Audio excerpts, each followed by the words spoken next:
Gory Storytime is a horror movie review show by a son and his dad who thought that letting his 5-year-old watch scary movies was acceptable. If you are offended by horror or talk about blood and gore by a child, or if you don't want horror movies from the 60s through today spoiled, then there is a remote stuck in your couch cushion next to potato chip crumbs. Use it. And of course, parental discretion is advised. Why? You didn't use any. Shut up and start the show.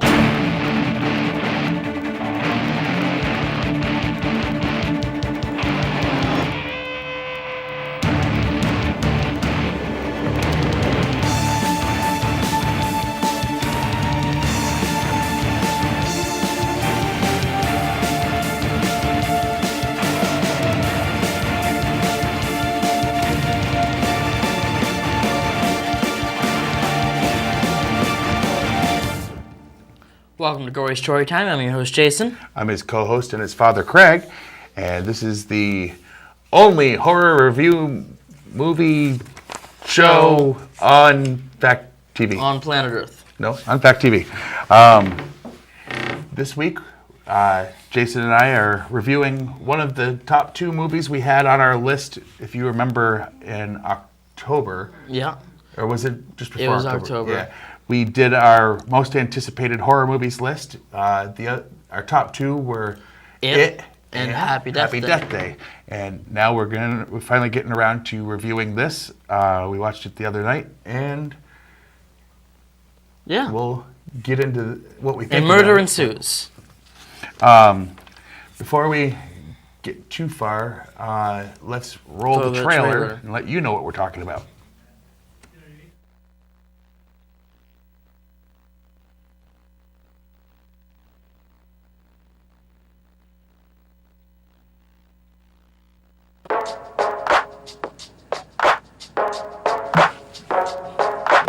Oh, hey, you're up. Am I in a dorm room? Yeah, I folded your pants for you. Great. Dude, did you hit that or what? It's your birthday. Stop global warming. You sneaky little biatch. Maybe you should switch to water next time. Super helpful. Don't be late to your party tonight. Okay, bye. Bye. Tree, happy birthday. Full of bub, look, mommy, I got the X in the taking drugs. I'm in the You scared me.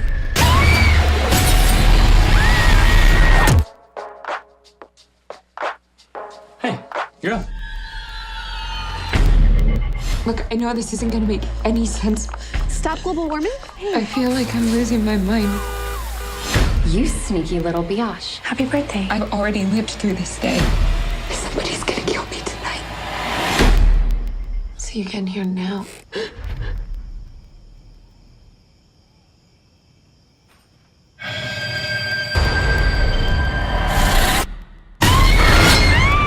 Is everything okay? Shut up! Shut up! Shut up! Assuming that I believe any of this is even possible. Sprinklers? Car alarm? The way I see it, you have unlimited amount of lives. Unlimited opportunities to solve your own murder. So I'm supposed to keep dying until I figure out who my killer is? You want to live to see tomorrow, right? Whoever's killing you knows it's your birthday. Pretty much the entire school knows.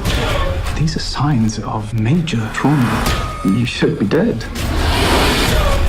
You relive the same day over and over again. Kind of start to see who you really are.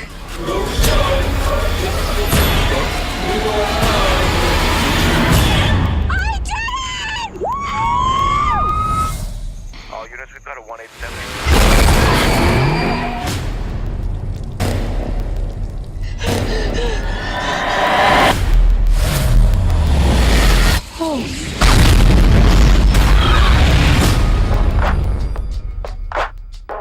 It's good.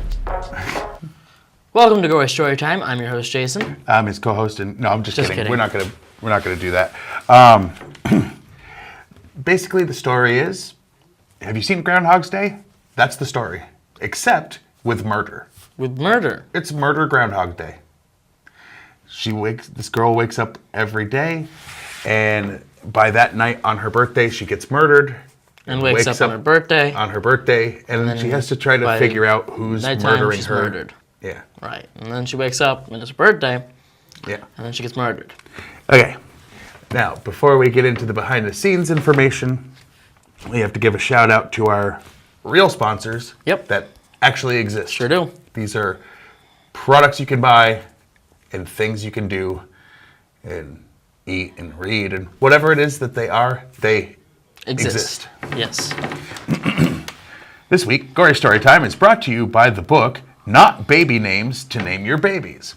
Instead of those books that give you baby names you've heard of, like Robert, Jonathan, Sarah, and Rebecca, Not Baby Names to Name Your Babies will list things you can name your babies that will make all who hear the name say, wait, what? That's your name? Or, were your parents high?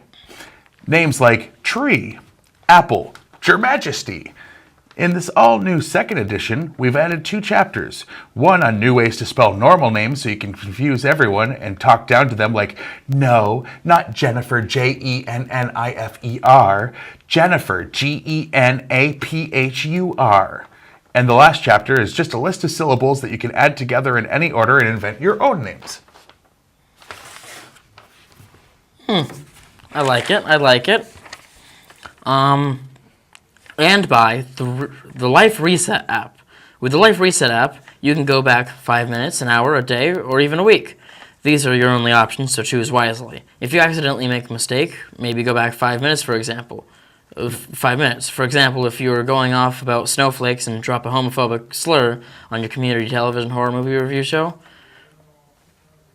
If it's a bigger mistake, choose to go back further and try again. That's the Life Reset app. Download it today. And if you decide it was a bad idea, use it to go back and not download it. There you go.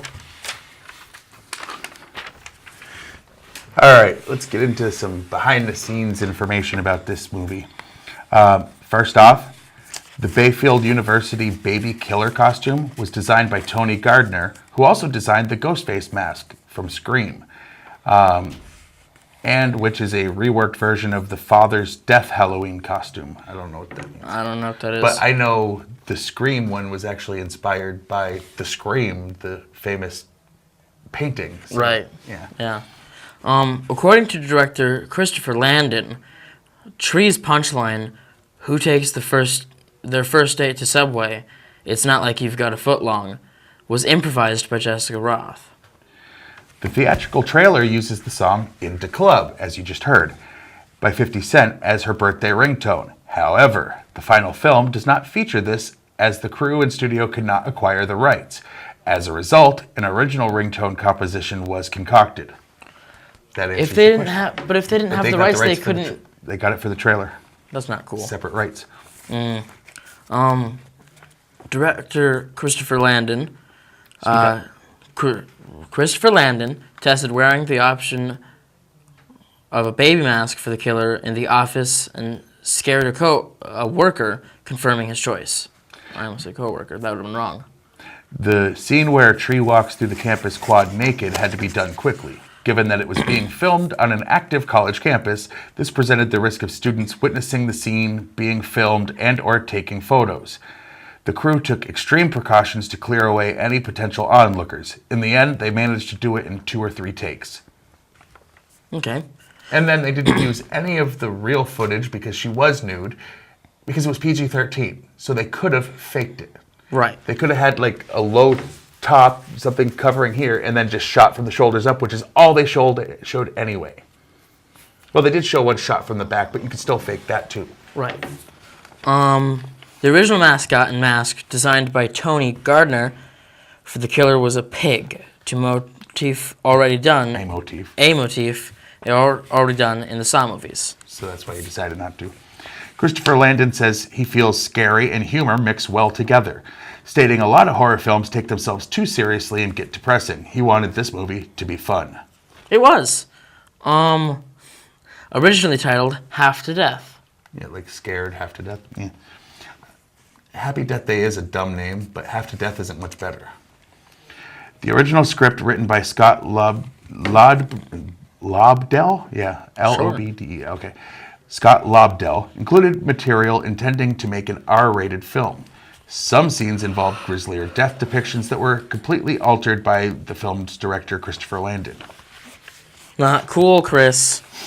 Okay, the scenes where Tree leaves Carter's dorm room and walks through the campus quad with the same specific events happening each time, the couple getting soaked by sprinklers, the car alarm going off, etc., took 2 days to shoot. At one point, the sprinklers malfunctioned and couldn't be turned off, costing the crew at least an hour of filming until they were finally able to fix it.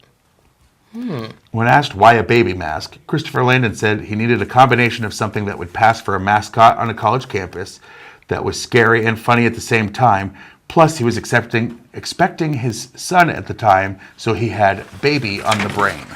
Okay. Tree's t-shirt says Dumpsta funk. Dumpsta Funk? Mm-hmm. Dumpsta Hunk? Dumpsta funk. Oh, funk? Oh, okay. On it. Dumpsta Funk is an actual funk and jam band from New Orleans, Louisiana. The name Danielle Boozman might be a reference to Darren Lee Boozman, who directed 3 of the Saw films. Okay. Or Darren Lynn Boozman, sorry. Joseph Toombs was the name of the high school gym teacher of writer Scott Lobdell. Yeah.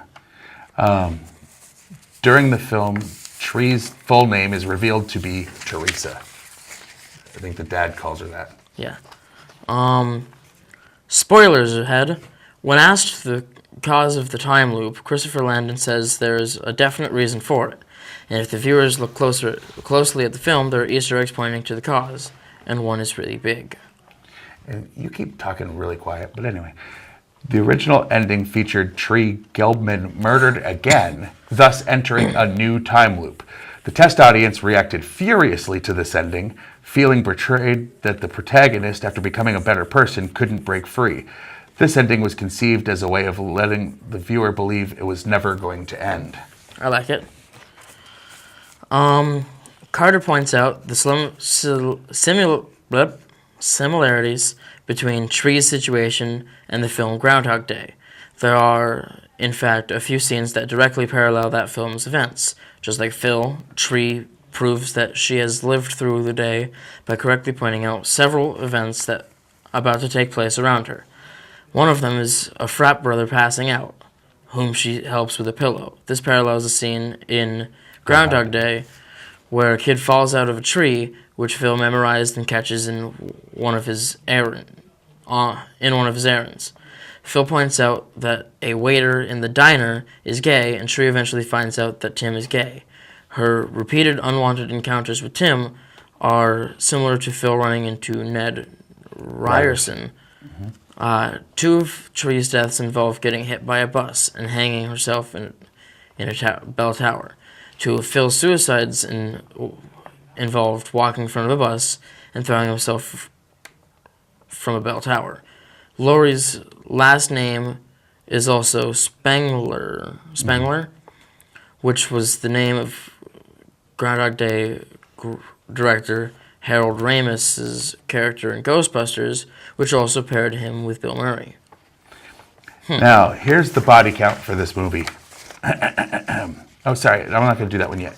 When Tree and Carter are sitting across from each other and Tree eats the cupcake, the shot mirrors the final scene of 16 Candles, with the boy and girl sitting cross-legged across from each other in front of a window with the candles on the cupcake burning between them.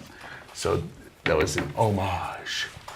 An explanation for why Tree got stuck in the time loop in the first place is never given. Director Christopher Landon said in interviews that he intends to save that explanation for a sequel. Yes. Ooh. And now, the body count. 14 total deaths. 8 of them are Tree. And technically... And then she does survive. Right, and well... For a sequel? Right, and technically, the other... People come back too. Yeah, because they all happen... Only one of those would count. Yeah. 2 of those would count. No. No? No, just the last one when she found out what she thought was wrong. Because she didn't go back and do that one again. Oh, really? See? I forget. Okay. Anyway, we don't want to spoil everything, so we tried to technically talk it in says code. 14, but 2 would also be correct. Okay. Oh, no, 1. Now, on a scale, or do you want to do the scenes first? Yeah, do this first.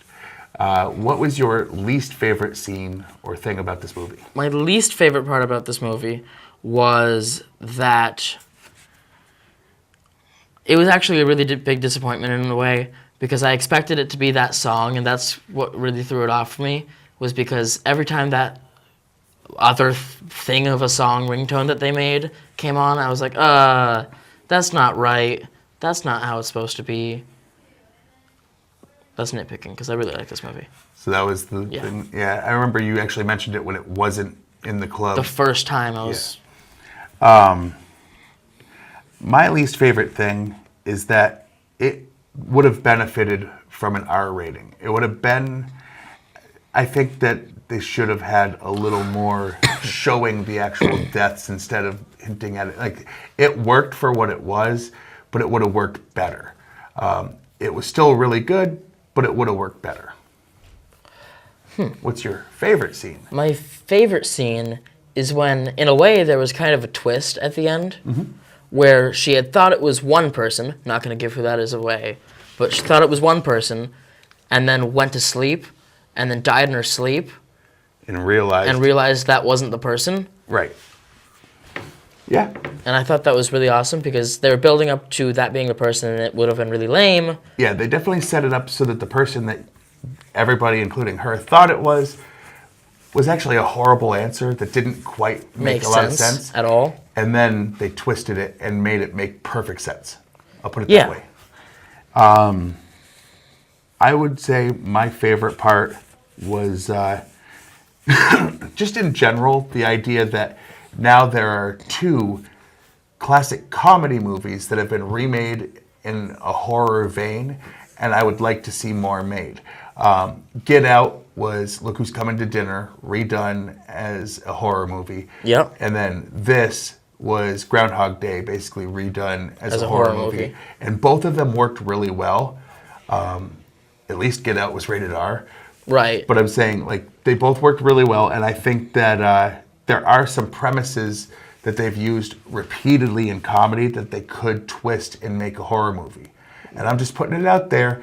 They need to make one of the body switching movies, like the Freaky Friday kind of thing, where someone switches bodies and decides now they can let themselves go because they've always wanted to kill people because they know they're not going to leave their own fingerprints or DNA all over the place, so they can go on a murder spree. Switch back. Right. And then... Well, hopefully switch back so that the other person, Right. And then the movie... One I want to see is a brutal Home Alone movie. Done in the style of a... You broke into the wrong person's house kind of horror movie with... Yeah, but they've... I don't know. But if you had to... Wait, did you say... Yeah, you said your favorite, right? Yeah. Yeah. On a scale of 1 to 10, how would you rate this movie? I'd give it an 8 because it was really well done. I really liked almost everything about it. A couple points do get taken off just because, like, I've now seen this basic idea 3 times. So... If you're going to talk about Edge of Tomorrow, no. Yes. That's just garbage. I count it. But anyway.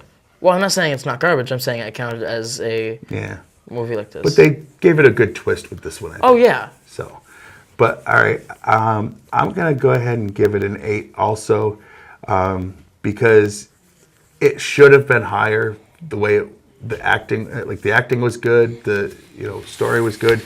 Just a couple more, violent scenes that we actually got to if I'm going to a horror movie, I want to see blood. Scary. Right. And I believe the DVD, Blu-ray, whatever, says that there's a alternate ending, and I think we read what that would be, where she goes into another loop. I'm guessing that's the one. Because they said that was an alternate ending, so I wonder. Now, I don't know how I would have liked that though, because I wouldn't have liked it because the whole point is she got to better herself and get out of it. But yeah, kind of like I didn't like the ending of Krampus. Right there, you go. Right. Okay. Anyway, the critics and the people on Rotten Tomatoes The critics had it The critics had it at 71, which is a passing grade. And you said the people had it at 66%. Which is also a passing grade. And for a horror movie, that's pretty good. I think it should have been higher than that, but I also think a lot of the R-rated stuff should have been higher than they were too. So Right. it's a genre that's hard to get the numbers to match where I think they should be personally, but you know. But we're also horror fans, and Yeah, they exactly. stick people who aren't as the critics. Well, if you're a food critic and you hate Chinese food, you shouldn't be the one reviewing the new Chinese restaurant because, of course, you're going to have a lot of bad to say about it. That's my thought. Right. Same with if you're a movie critic and you hate horror movies, then your You're not opinion the is null and guy. void because it's a horror Right. movie. On to the show, though. Yes. What is it? Just Stuff. We're wrapping up now? Yeah. Okay. We have our email. That's gorystorytime@yahoo.com. Yep. Questions, comments, suggestions for movies. That's a perfect place to send them. We have a Facebook page. That's Yep. Gory Storytime on Facebook, or Yeah, you could just go to look up Fact Gory TV on Storytime. Facebook, like our pages. He puts up memes on the Gory Storytime, I got to start doing some more. right? And we share the Gory Storytime episodes through there, and so does Fact TV, so like their page. Yeah. Go to fact8.com if you want to see a bunch of back episodes And episodes of other stuff.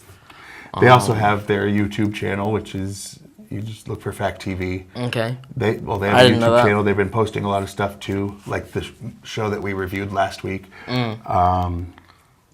They also, I have a YouTube channel. It's Juggalo Jakes. Just look for that, all one word on All YouTube. lowercase. It's got music videos and fake commercials and episodes of daddy issues that I used to do and early episodes of this. Make the it first, early, like the first 7. 7 or so, yeah. So, please check those out. You can follow us on Twitter if you don't want to hear anything to do with the show. I'm at Craig Jakes, all one word. I'm at Jason T. Jakes, capital J, capital T, capital J. And you can also watch the show Tuesdays at 9 and Saturdays at 11 p.m. Yeah. Or now. if you're watching it now and it's not one of those times, now. Right. So until next time, I'm your host, Jason. I'm his co-host and his father, Craig. And sweet dreams.